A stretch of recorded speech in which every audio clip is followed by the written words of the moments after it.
Executive Vice President Teresa Rivera, thank you so much for joining us on Yuronius at this very critical week. We have seen devastating fires in France and Spain. You are in Madrid on the ground. What assessment do you make of the situation? The situation is complicated, but everybody is working hard to ensure that we can control these wildfires. Now we've got an additional fire, very important fire very close to the border to Portugal, very important wildfires in Greece and Crete. So we know that this is a very worrying threat for the Europeans, for Europe, for our infrastructure, and we want to send a deep message of condolence and support to the victims in Los Gallardos, in France, in Spain, Madrid, but also for those relatives and friends that lost their beloved people. And as you say, there's been an enormous damage to land, but also people that have lost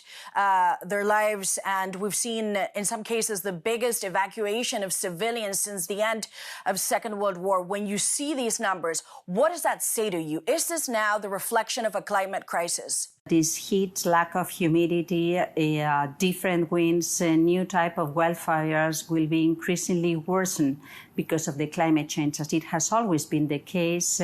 We know that we have to be ready for what it is happening. And yes, the evacuations have been so impressive. I've seen pictures from my own home being sent by my daughters that show the smoke, the color of the sky, so threatening people that are living in the surroundings of urban areas.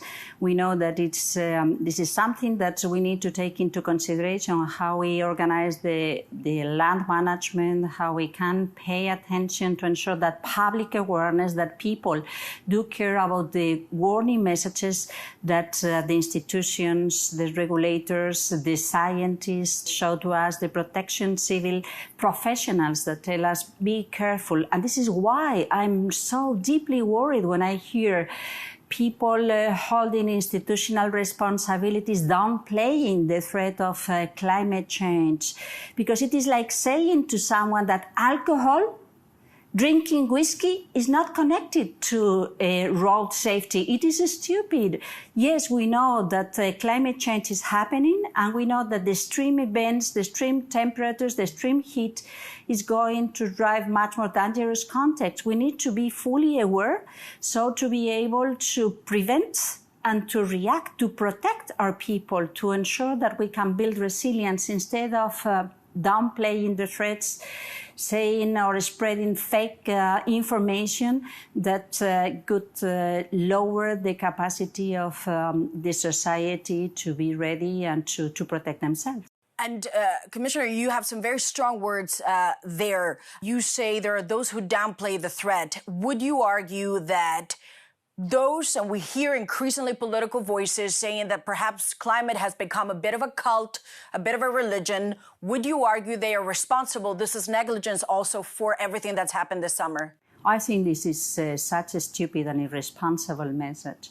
To me, the most similar example could be someone holding an institutional responsibility saying that you can drink as much whiskey as you want and then drive because traffic accidents are not connected to alcohol, but to the state of the road or to the state of the car. Of course, there are many things that count, but we are fueling wildfires by fueling climate change, by fueling heat waves, by fueling different weather conditions, different climate systems that could be impacting and raising the level of danger of the wildfires that there have been existing in Southern Europe for centuries, but now they are different. They are much more dangerous, and we need to pay attention, and they are happening not only in Southern Europe, but in many other places in the rest of the continental Europe. Heat waves that reach 37, 40 degrees in Northern Europe is not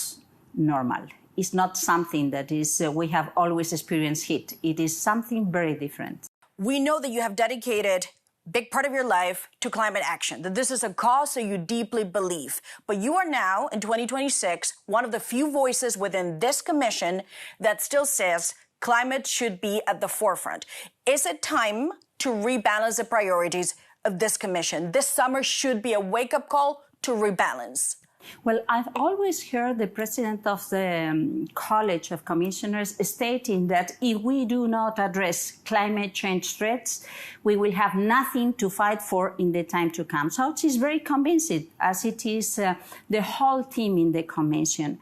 It is at the very same truth that we have lots of new parliamentarians in the European Parliament, political families at national politics that are very vocal against the climate science, against climate action. And I think that this is so dangerous because they are lying to the people.